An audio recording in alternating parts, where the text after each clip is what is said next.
Hello friends, तो कैसे हैं आप सब। आई होप आप सब अच्छे होंगे। स्वागत है आप सभी का आपके अपने चैनल जुनून पढ़ाई का में। हम लोग एनसीईआरटी की बुक देख रहे हैं चैप्टर वाइज। अभी इस समय हम लोग हिस्ट्री देख रहे हैं। हिस्ट्री में भी हमने चैप्टर 7 तक ऑलरेडी डिस्कस कर लिया है। आज हम लोग चैप्टर 8 देखेंगे। बहुत ही ज़्यादा इंपॉर्टेंट चैप्टर है। पूरी वीडियो बहुत ध्यान से देखिएगा, आपको बहुत कुछ नया जानने को इसमें मिलने वाला है। तो चलिए स्टार्ट करते हैं। इससे पहले आगे बढ़ें, अगर आप लोग पहली बार विजिट किए हैं तो सब्सक्राइब कर लीजिए, और अगर पसंद आए तो वीडियो को लाइक करिए और साथ में कमेंट करके भी हमें थोड़ा सा प्रोत्साहन दे सकते हैं। चलिए फिलहाल के लिए हम लोग स्टार्ट करते हैं। देखते हैं आज का अपना पहला क्वेश्चन। और पीडीएफ के लिए आप हमारा टेलीग्राम चैनल ज्वाइन कर सकते हैं, जिसका जो लिंक है वो आपको डिस्क्रिप्शन बॉक्स में मिल जाएगा। तो चलिए स्टार्ट करते हैं। देखते हैं आज का अपना पहला क्वेश्चन।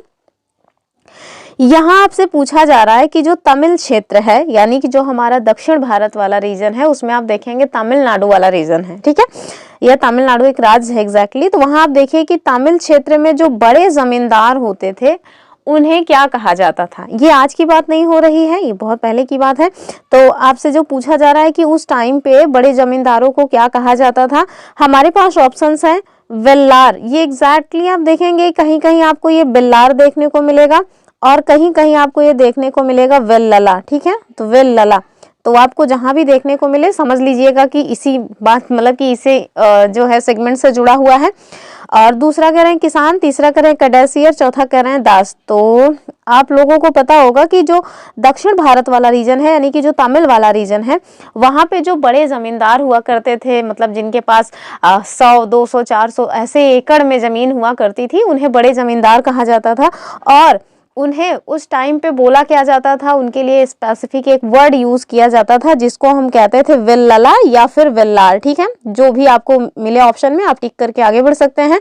तो ऑप्शन जो इसका है वो हो जाएगा हमारा ए वाला। ठीक है, चलिए इसका एक्सप्लेनेशन देख लेते हैं।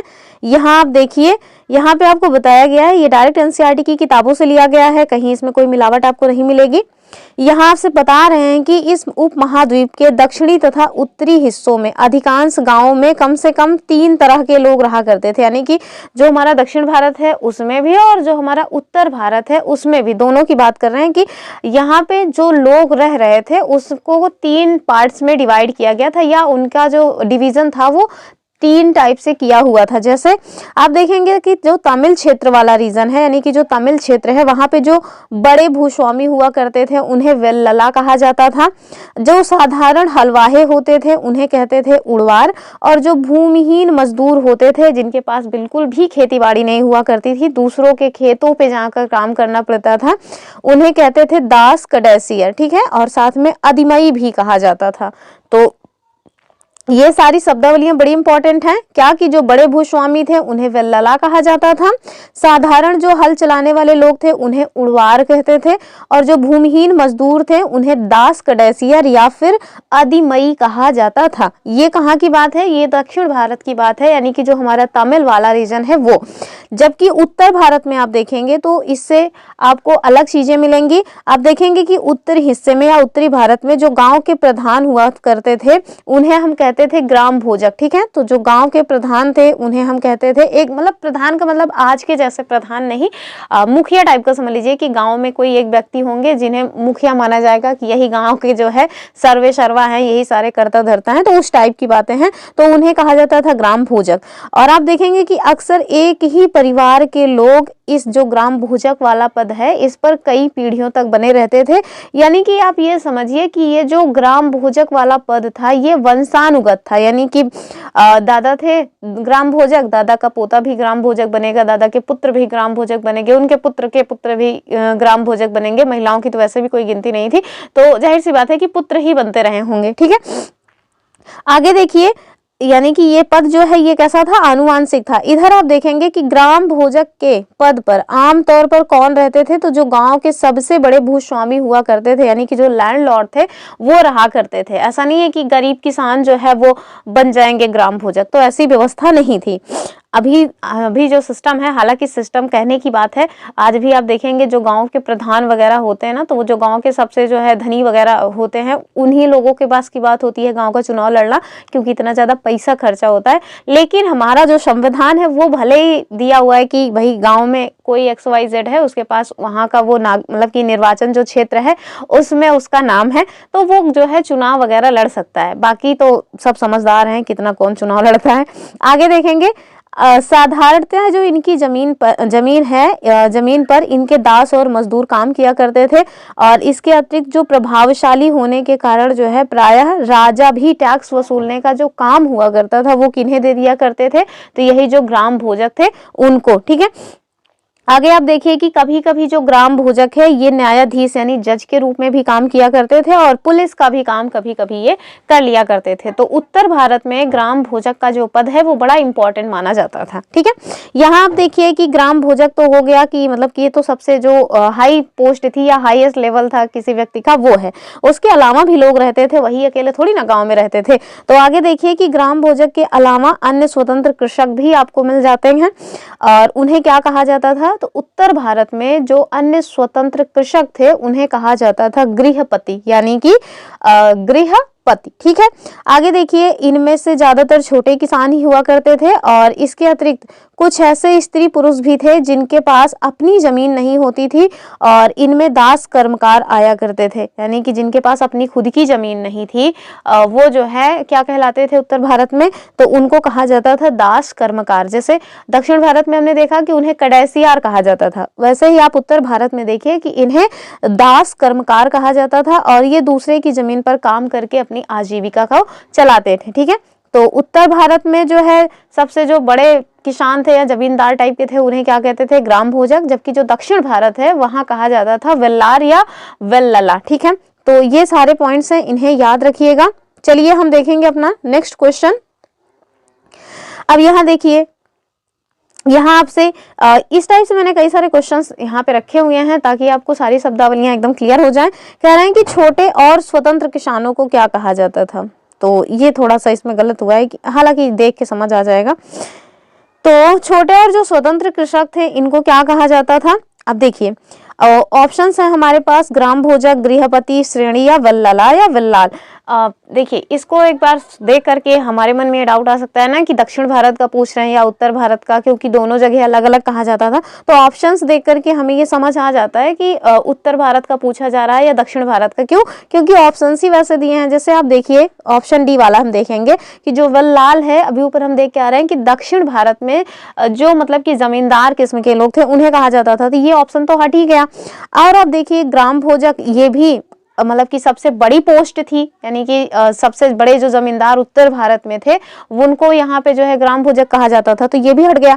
बचा कौन सा? गृहपति और श्रेणी। अभी श्रेणी के बारे में हमने आपको बताया नहीं है और अभी नीचे आएगा इसका भी क्वेश्चन, तो हम वहां बताएंगे। तो इसका आंसर क्या हो जाएगा? ये हो जाएगा गृहपति, यानी कि ये उत्तर भारत के बारे में क्वेश्चन पूछा जा रहा था कि उत्तर भारत में स्वतंत्र छोटे किसानों को क्या कहा जाता था, तो उन्हें कहते थे गृहपति। ठीक है, तो ऑप्शन बी इसका सही आंसर हो जाएगा।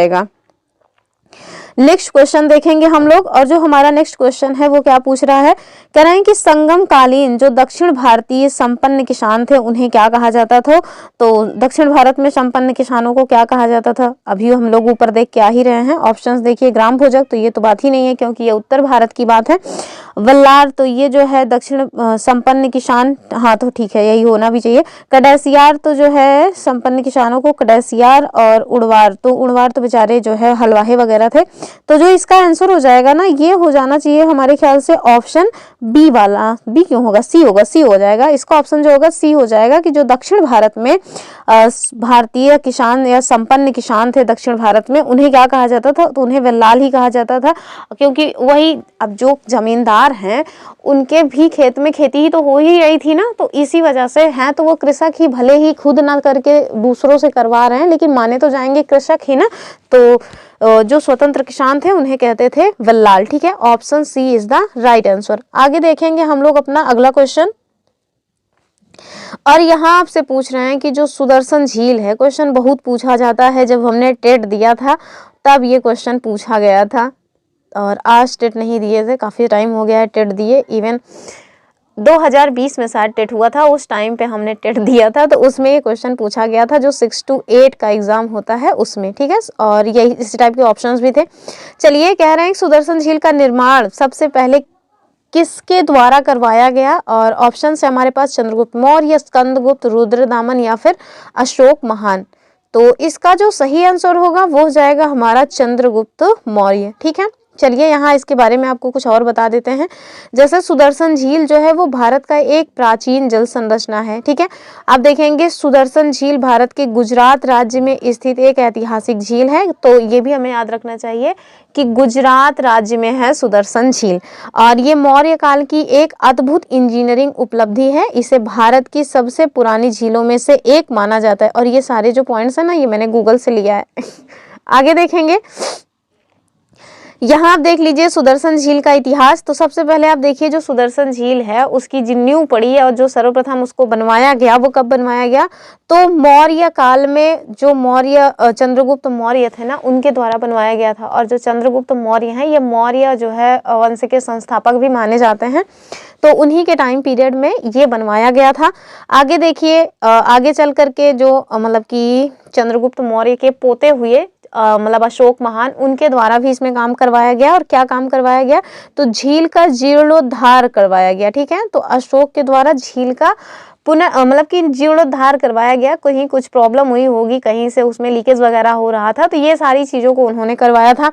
आगे चल के आप देखेंगे कि जो शक आते हैं ना, तो शक शासक जो रुद्रदामन प्रथम थे, इनके द्वारा भी सॉरी इस झील की मरम्मत करवाई गई।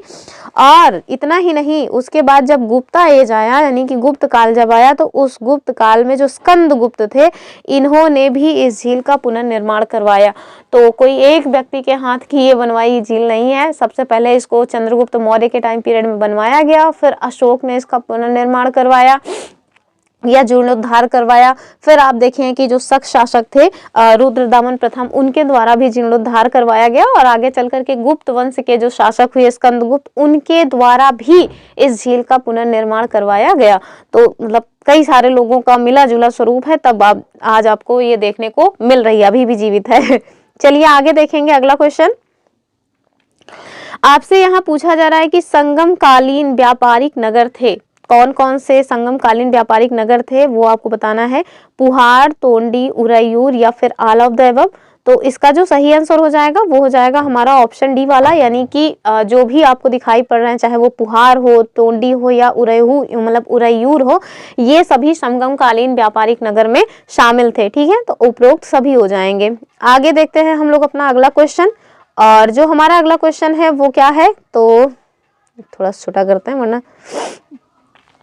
कह रहे हैं कि तमिल क्षेत्र में, ठीक है, तो जो तमिलनाडु वाला रीजन है या जो तमिल क्षेत्र है, यहाँ आपसे पूछा जा रहा है कि जो साधारण हल चलाने वाले लोग थे उनको क्या कहा जाता था।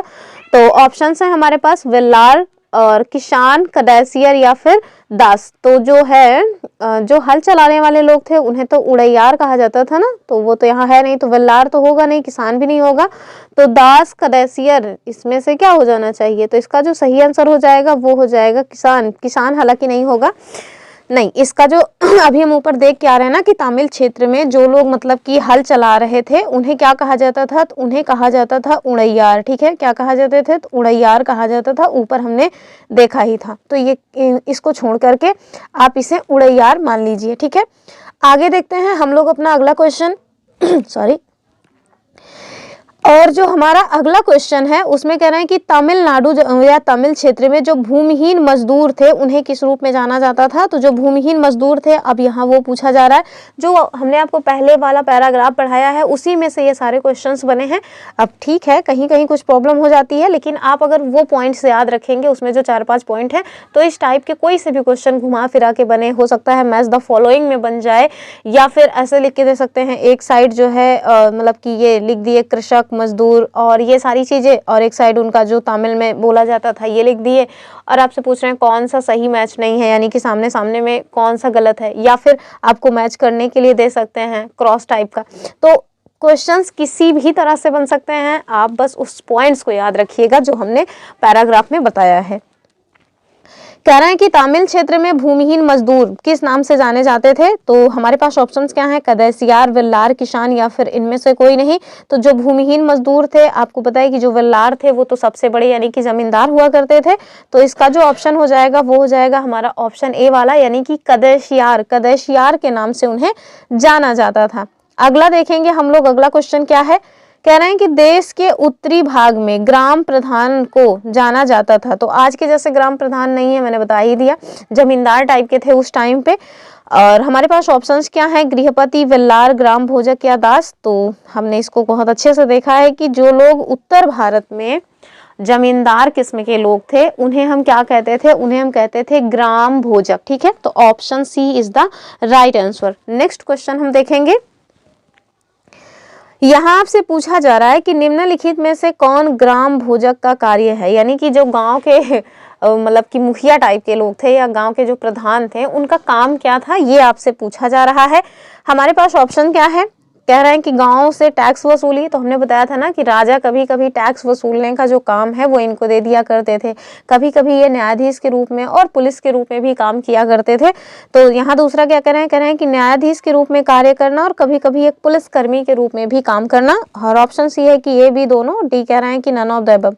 तो जो सही आंसर हो जाएगा वो तो आपको दिख ही रहा है कि ऑप्शन सी हो जाएगा। तो जो ग्राम भोजक है इनके ये सारे काम थे। चलिए आगे देखेंगे अगला क्वेश्चन। और कह रहे हैं कि लोहे का प्रयोग कब आरंभ हुआ। तो इसका जो आंसर है वो 3000 साल पहले हो जाएगा।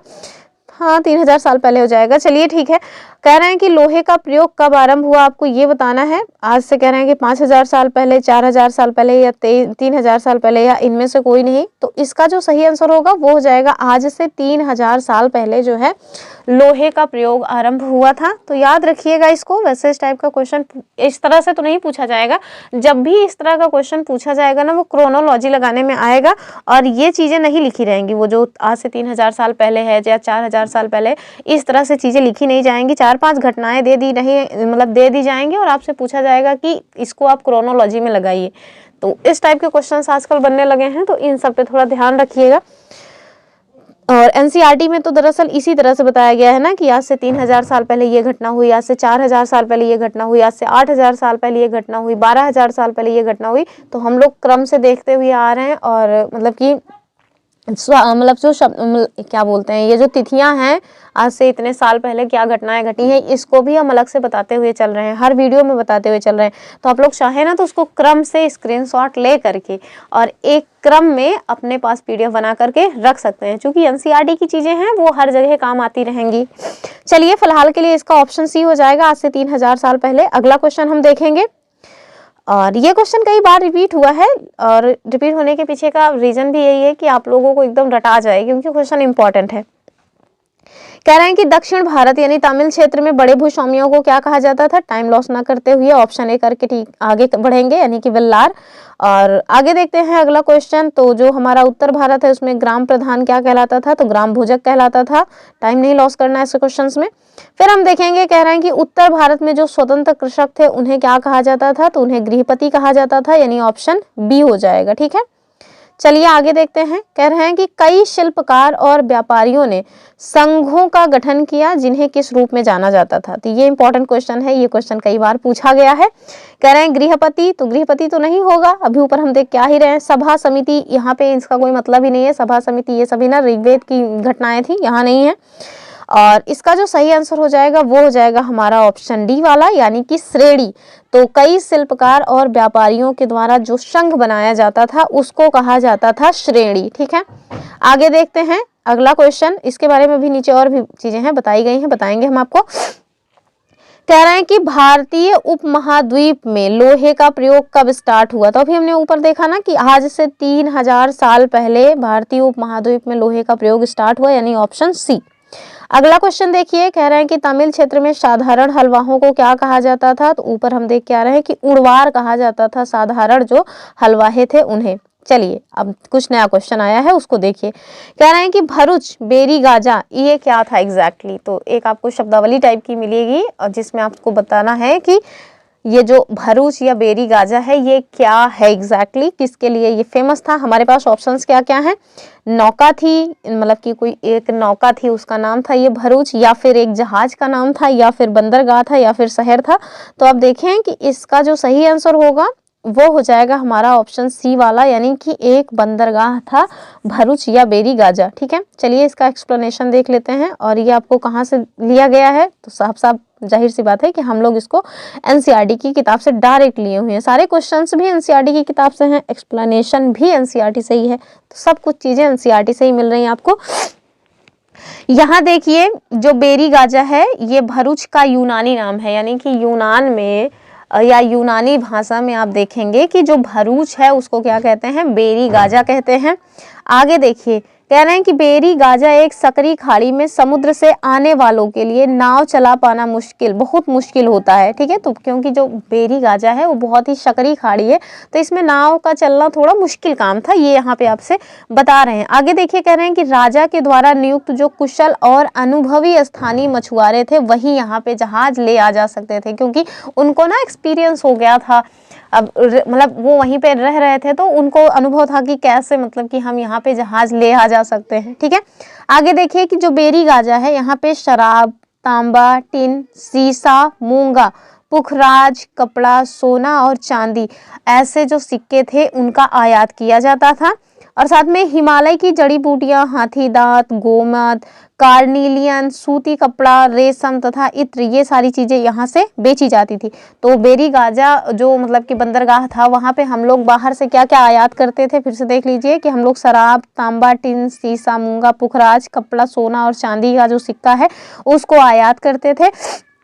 जबकि हम लोग निर्यात क्या किया करते थे? तो हिमालय में जो जड़ी बूटियां थी उनको, हाथी दांत, गोमेद, कार्निलियन, सूती कपड़ा, रेशम और इत्र, ये सब हम लोग यहाँ से बेचते थे। ठीक है, आगे देखिए कि राजा के लिए व्यापारी जो है वो विशेष उपहार लाते थे। इसमें चांदी के बर्तन, गायक, किशोर, सुंदर औरतें, अच्छी शराब तथा उत्कृष्ट महीन कपड़े थे। तो सबसे जो कीमती क्या था? मतलब एक बदतमीजी है कि औरत को एक वस्तु समझ करके उसको गिफ्ट दिया जा रहा है। एनीवेज नेक्स्ट क्वेश्चन देखिए, उसमें आपसे पूछा जा रहा है कि जो आहत सिक्के हैं ये करीब कितने साल तक चले? हमारे पास ऑप्शंस हैं। ऑप्शन ए 500 साल, ऑप्शन बी है 200 साल, ऑप्शन सी है 600 साल और ऑप्शन डी है 400 साल।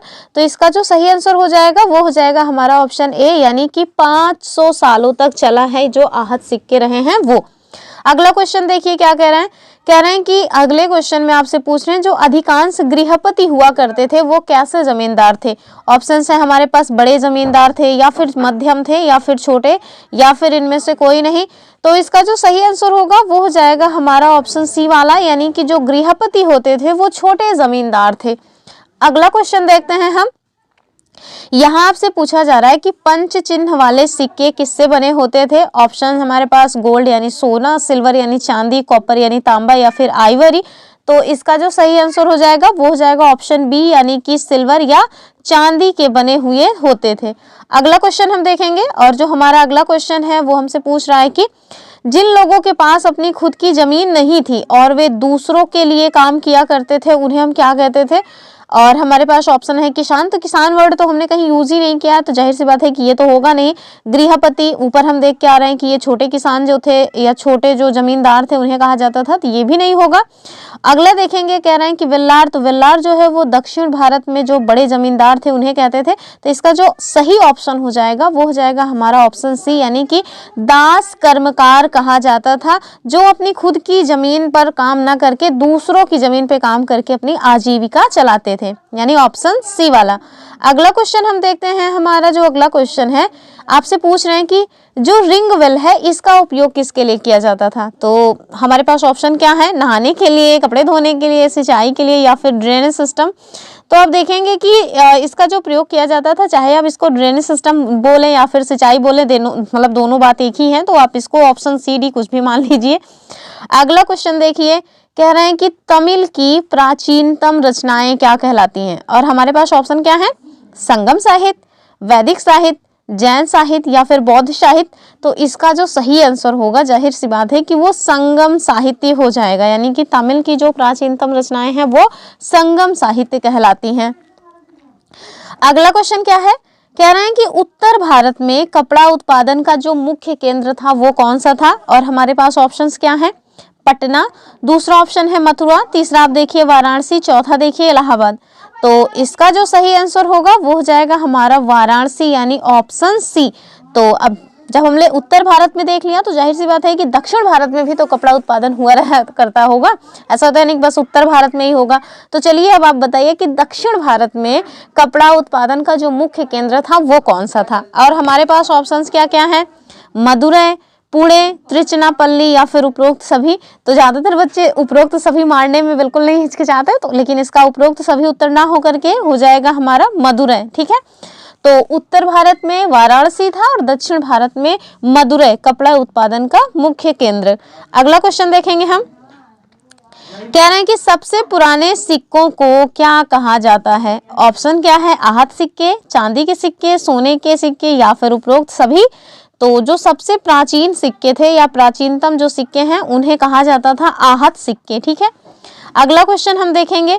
कह रहे हैं कुषाणों की जो दूसरी राजधानी थी वो कौन सी थी। तो हमारे पास ऑप्शंस क्या क्या हैं, पटना, थानेश्वर, मथुरा या फिर झांसी। तो इसका सही आंसर हो जाएगा हमारा ऑप्शन सी वाला, यानी कि मथुरा जो है वो कुषाणों की सेकंड राजधानी बनी थी।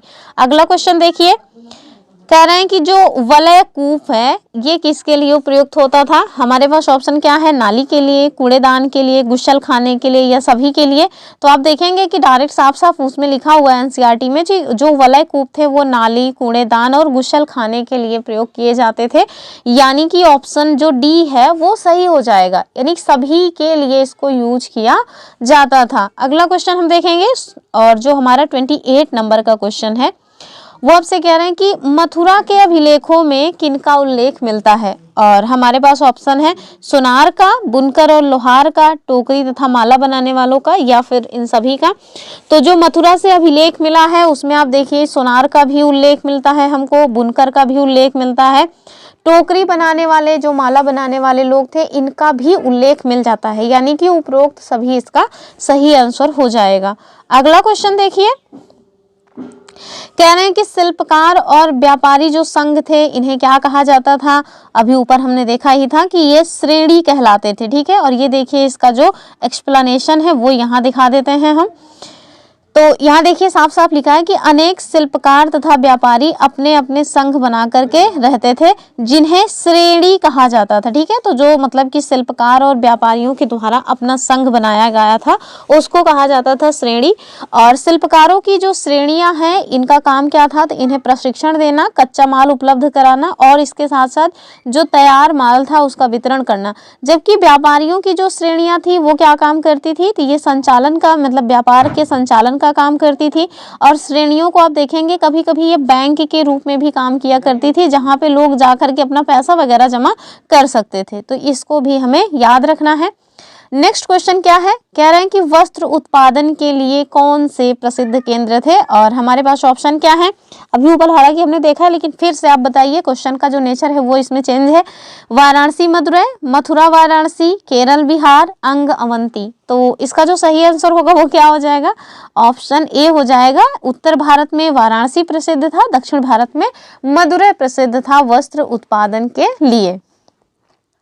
अब यहाँ आपसे पूछ रहे हैं कि बड़ा सा क्वेश्चन हमने बनाया है, इसको खुद ही बनाया है कि मथुरा के बारे में कौन सा स्टेटमेंट सही है आपको बताना है। हर हमारे पास 5-6 मतलब कि स्टेटमेंट दे दिए हैं, 5 स्टेटमेंट है, छठे में तो बताया गया है कि क्या सभी सही है या कोई एक ही सही है।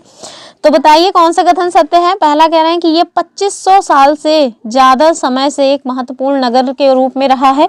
दूसरा ऑप्शन है कि ये यातायात और व्यापार के 2 मुख्य रास्तों पर स्थित था।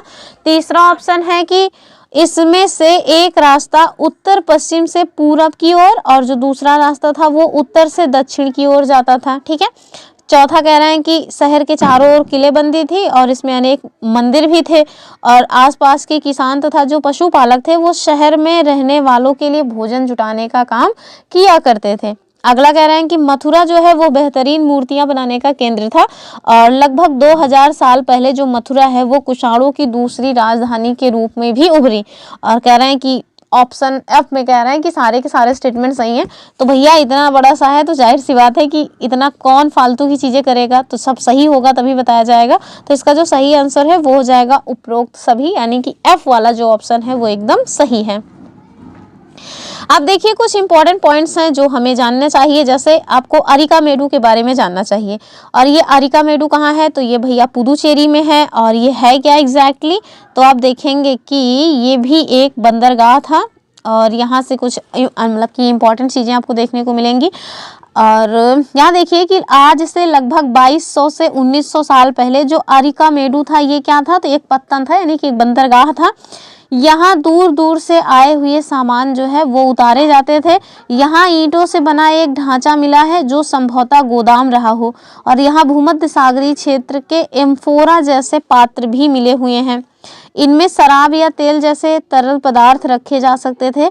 इसमें दोनों तरफ से पकड़ने वाले हत्थे भी लगे हुए थे। साथ ही यहाँ से आपको एरेटाइन जैसे मुहर लगे हुए चमकदार बर्तन भी मिले हैं। डायरेक्ट क्वेश्चन बन सकता है कि कहाँ से हमें एरेटाइन जैसे मुहर लगे हुए चमकदार बर्तन मिले हैं, तो भैया ये मिला है हमें अरिकामेडु से, ठीक है, जो कि पुदुचेरी में पत्तन था।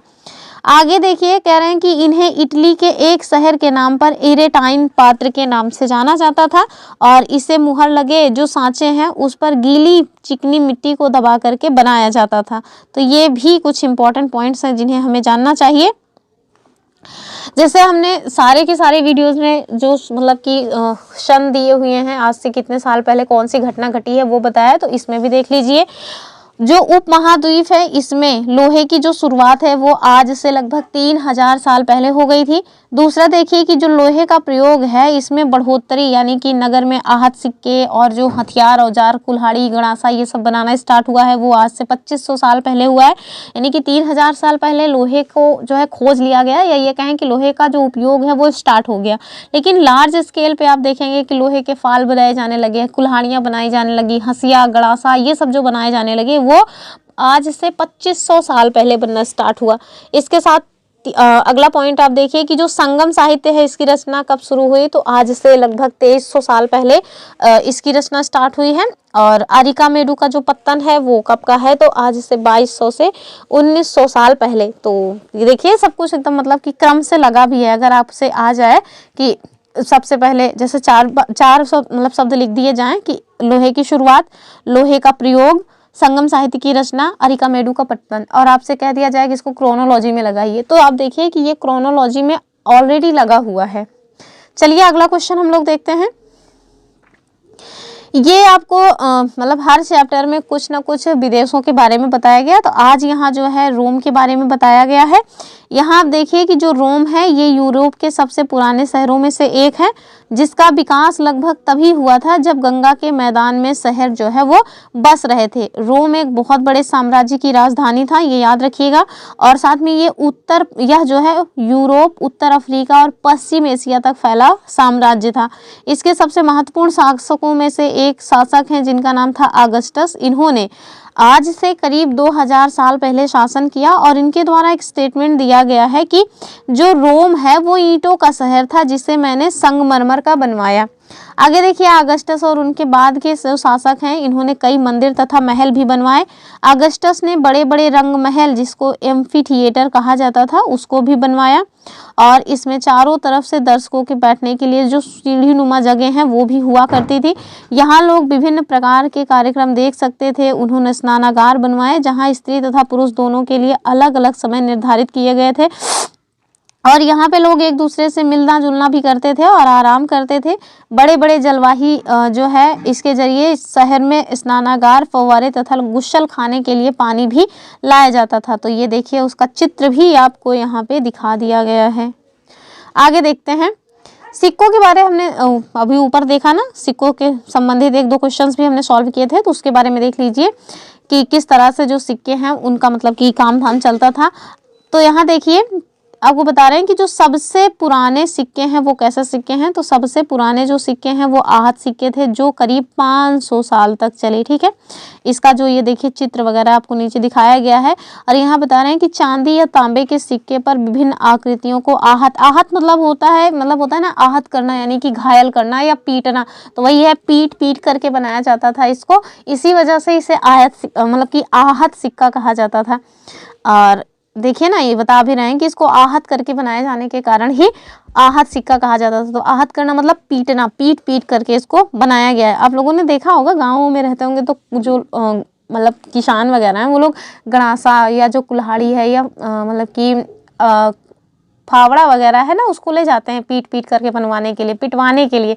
इवन जैसे हम लोगों के यहाँ जानवर हैं तो जब चारा जो है, चारा मशीन जो है वो गड़बड़ा जाती है, उसमें ढंग से उसमें धार नहीं रहती तो ले जाते हैं, फिर पेरेंट्स बोलते हैं जाए का है गणासा पिटवावे का है, तो वही है पिटवाना या जो है आहत करना। ठीक है, चलिए आगे देखते हैं।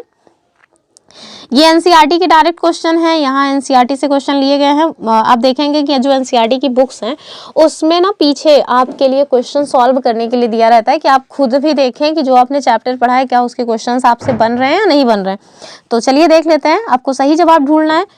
पहला क्वेश्चन कह रहे हैं कि वलय कूप का उपयोग किसके लिए किया जाता था, तो हमारे पास ऑप्शंस क्या है, नहाने के लिए, कपड़े धोने के लिए, सिंचाई के लिए या फिर जल निकास के लिए।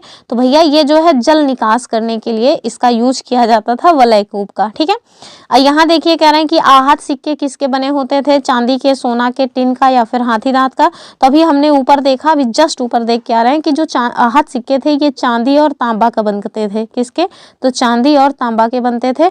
तो यहाँ तांबा दिया नहीं है, तो इसका जो सही आंसर हो जाएगा वो हो जाएगा हमारा ऑप्शन है, यानी कि चांदी। यहाँ देखिए आपसे पूछ रहे हैं कि जो मथुरा है उसके बारे में बताइए कि क्या था, गांव था, पत्तन था, धार्मिक केंद्र था या जंगल क्षेत्र था। तो अभी हमने देखा कि जो मथुरा है भैया वो एक धार्मिक क्षेत्र था या धार्मिक केंद्र था। ठीक है, और ये कह रहे हैं कि जो श्रेणी है उनके बारे में बताइए। तो कह रहे हैं जो श्रेणी है क्या ये शासक हुआ करते थे, शिल्पकार थे या कृषक थे या पशुपालकों का संघ था। तो भैया ये शिल्पकार थे, यानी कि शिल्पकारों का जो संघ होता था उसी को कहा जाता था श्रेणी। ठीक है, तो ऑप्शन ये जो है दूसरा वाला सही हो जाएगा। ये वाला क्वेश्चन हम आपके लिए जो है होमवर्क दे रहे हैं, हर दिन हम आपको कुछ ना कुछ देते हैं कि आप लोग कॉमेंट करें, बशर्ते आप लोग कॉमेंट नहीं करते हैं, थोड़ा बुरा लगता है इस बात का। तो ये जो है करिएगा, ठीक है, कॉमेंट मत करिएगा, खुद ही सॉल्व कर लीजिएगा, तो कम से कम आपको ये पता चल जाएगा ना कि मतलब हमने जो पढ़ा है उसमें क्या कुछ पता है कि नहीं। तो जैसे पहला वाला हम बता दे रहे हैं कि पहले बारे में बिल्लार होगा, 10 बार कम से कम आज के वीडियो में बताए हैं। ठीक है, और आगे का जो है 3 पॉइंट आप खुद से इसको करिएगा। तो मेरे ख्याल से ख़त्म हो गया है पूरा का पूरा जो भी उसमें था हमारे चैप्टर 8 में, एक निचोड़ टाइप का हमने आपके सामने लाया है। आई होप आप लोगों को वीडियो पसंद आई होगी, और वीडियो तो तब पसंद आएगी ना जब आप लोग पूरा देखेंगे। ज़्यादातर लोग तो पूरा देखते ही नहीं हैं, 1-2 क्वेश्चन में ही उनका मन भर जाता है, उन्हें मतलब ज्ञानी हो जाते हैं। तो ये रही आज की अपनी वीडियो। आई होप आप लोगों को वीडियो समझ आई होगी। समझ आई है तो वीडियो को लाइक करें, चैनल को सब्सक्राइब भी करके रखें, और टेलीग्राम चैनल ज़रूर ज्वाइन कर लें। इनकी जो PDF है वो आपको टेलीग्राम चैनल पे ही मिल जाएगी। तो चलिए फिर मिलेंगे अपने नेक्स्ट वीडियो में, तब तक के लिए जय हिंद एंड बाय बाय।